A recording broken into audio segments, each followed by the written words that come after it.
Dr. Ben Carson, thank you for joining us. Thank you for having me. Should be Hey, fun. listen, before we get into all the other questions I have, of course, I need to start with this one question that deals with the topic of the day, and that is Roe versus Wade and the leaked documents. Can you give me your thoughts on what took place and what you think is really happening? Well, it's very troubling, quite frankly. The fact that you have somebody who has access to that kind of material who clearly is not objective and has adopted the attitude that they are righteous and they are right, and therefore rules don't apply to them and they can do anything they want to do. It's the same kind of attitude that the jihadists have. And it's very dangerous in a democratic republic to have that kind of individual there. Having said that, uh, I'm glad we're moving toward a situation where decisions so important, like life and death, are in the hands of elected officials and Mm. not unelected judges. That seems like it makes a lot more sense to me. Well, it seems like that it should be up to the people and not necessarily up to a group of people who are going to use it for a political routing. It seems like it should be up to the people to let that stand. And don't you think that's what the left is actually afraid of? Because they know that there are a lot more people that would stand for life than there would be standing for the killing of innocent babies. Well, the left is consistent, if nothing else. They don't want democracy. They don't want the will of people. They want their will imposed. Hmm. And it's just like with the speech issues. They're very mad with Elon Musk because he wants to have free speech. They don't want free speech. They just want their opinion put out there, and everybody else is suppressed. And it's a sad state of affairs. However, it's always darkest before the dawn. And a lot of this stuff, I think, is waking people up. They're seeing what can potentially happen in our country. They're getting involved. So I think that's a good thing. As we are moving away from our COVID situation that we had, I know that there is a group that will always try to keep forcing that upon us, but it seems like we're kind of moving away from the hectic side of it. Do you agree with how it was handled? How the Supreme Court issue was handled, there could always be improvements. There's no Yeah. question about it. But what we need to do as a country, not just with that issue, but with all issues, is to be able to take a retrospective look and to learn from things, learn from our past. Have we made mistakes in our country in the past? Absolutely, because we're inhabited by human beings and human beings are imperfect. But smart human beings learn from it. People who are not quite intellectually and talented try to change their history, try to rewrite their history, don't learn anything, have to continue to experience the same problems year after year, decade after decade, century after century.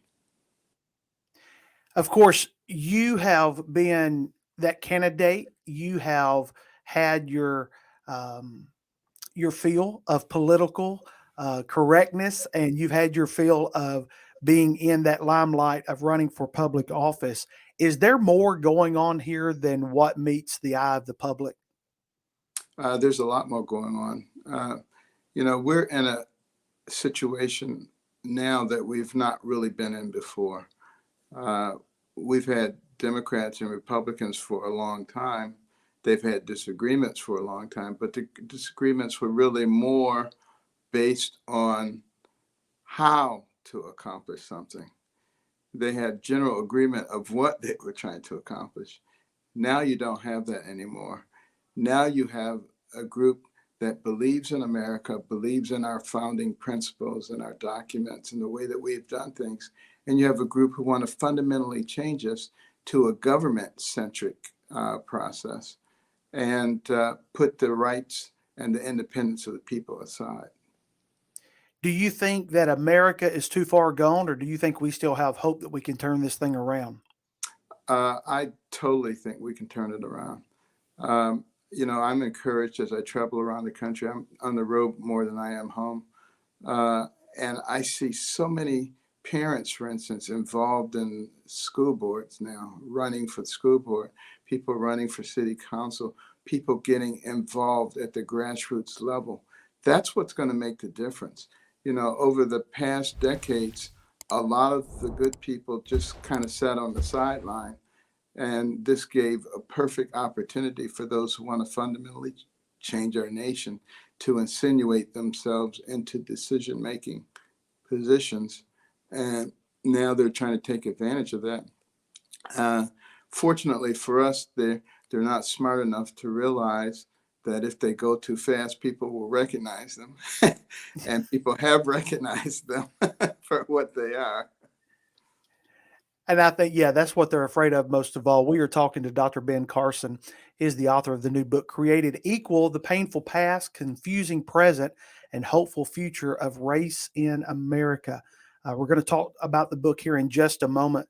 But Dr. Carson, you said a little bit of it in your last statement, but just for reiteration, I want you to speak to that person that's listening right now that feels like they're helpless, but yet they want to be able to do something. What would you encourage to be those first steps of an individual that is just sitting at home that says, I want to help, I want to contribute, I want to help turn America around? What would you tell them they need to start doing?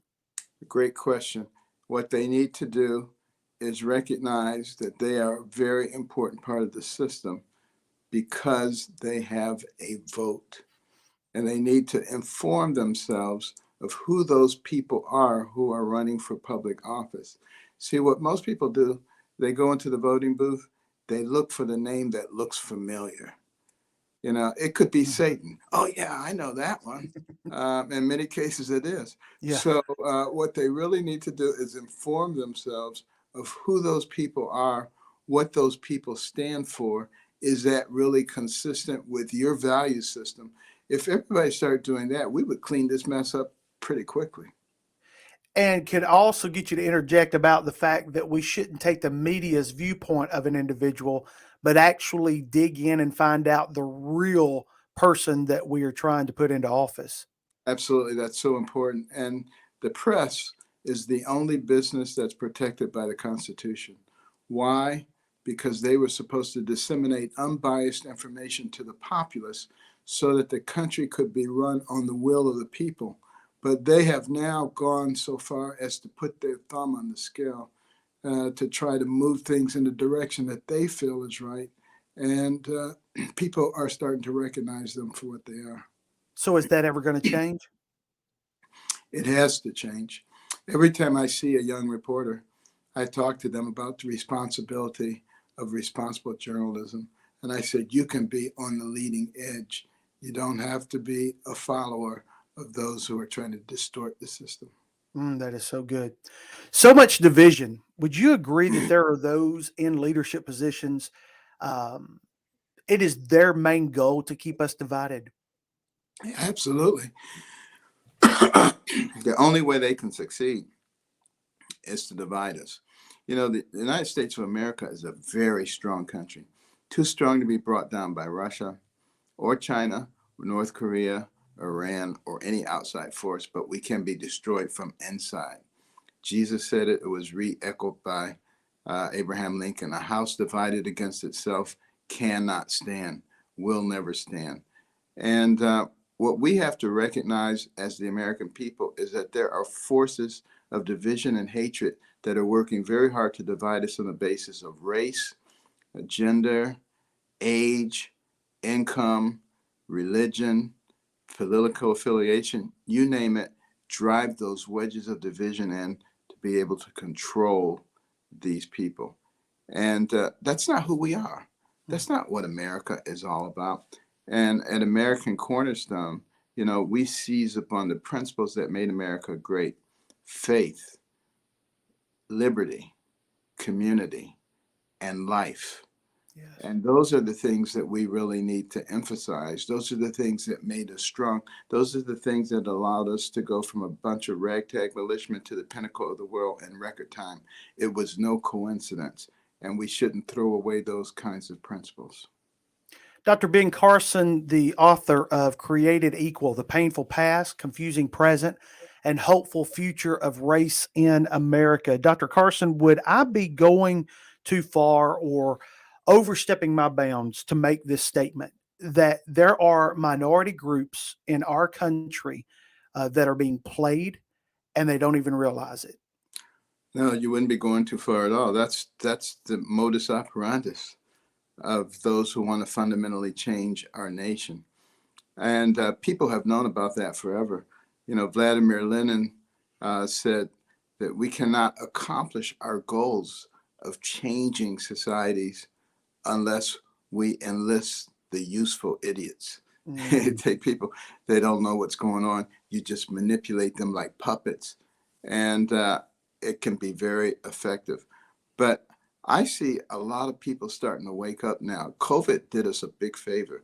It exposed a lot of what the left was doing, how they were trying to indoctrinate our kids. Remember Nikita Khrushchev? Well, you don't remember because you're too young, but he said your grandchildren's children will live under communism and we won't have to fire a shot. Why? Because he knew that they could gain control of our educational system, indoctrinate our kids, gain control of the media, spoon feed the people only what you wanted them to know, and keep from them the information you didn't want them to know. Replace faith in God with faith in government, and raise the national debt to astronomical levels so that you could justify massive taxation, redistribution of wealth, and complete control. wow. You just described everything that we're going through right now. Right. And this book goes through all those things and how the people are being manipulated and what we need to do, because I think most American people are logical.